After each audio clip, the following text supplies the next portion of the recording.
This airplane's quite a bit different, Larry, than the other Herc. How different is it?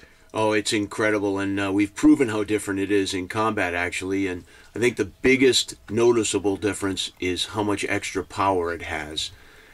New Rolls-Royce engines, the new propellers really generate an awful lot of power for us. And in the environment, the very demanding environments we're operating this aircraft in, it is just what the doctor ordered. The climbing ability of this airplane, I mean, it gets higher faster, doesn't it? It does. It'll climb much, much higher. And we can regularly climb over 30,000 feet, which the older Hercs, particularly with a full cargo load, could never even think of. So that is a lot more efficient for us flying. We are 15 feet longer, so we can carry 2 extra pallets, an extra Humvee. Those kinds of things really make a big, big difference. It's going to be a great support craft for what we have on the ground, and when our soldiers need that kind of help to get resupplied. It's also a pretty important piece when it comes to helping out people at home and humanitarian efforts too. Tell me about what it can carry. Well, I think that's the real beauty of the aircraft, is that it has a tremendous wartime mission, but also a peacetime mission. It's used in our Homeland Defense mission. It's used for response to any natural disasters or man-made disasters here in North America. And over in the combat environment, we're bringing food, ammunition, vehicles, fuel. We're even airdropping fuel to our troops that are in need. We're resupplying villages with food, particularly as we get into the winter months.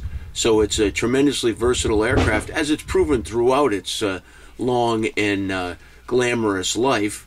But you'll see that even more so now with the J model. Ambulatory too. If we've got wounded soldiers in the field, or people are hurt and need to be airlifted out, I mean, there's an awful lot of people you can get in this plane. That is correct, and an awful lot of ambulatory people as well. The aircraft is well positioned to take a lot of patients out with a medical team on board. And as we've proven again in the combat environment that we're operating in, they just will drop one of these Hercs out from whatever mission it was on when the need arises and evacuate the injured. How easy is it to fly? I mean, obviously all of this glass cockpit and all the extra effort in the front has made a difference.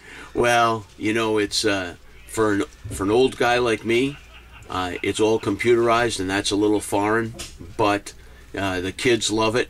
It's got all the bells and whistles. It's got all the situational awareness tools that any top-line aircraft has, and that also proves its weight in combat, which has allowed us to eliminate the navigator and the flight engineer position. Endurance, too. I mean, it's built stronger, it's going to last longer, and it can stay in the air longer. Well, and the newest ones that are coming out right now are actually coming out with a beefed-up wing that will greatly increase the life of the aircraft, even over what it is now.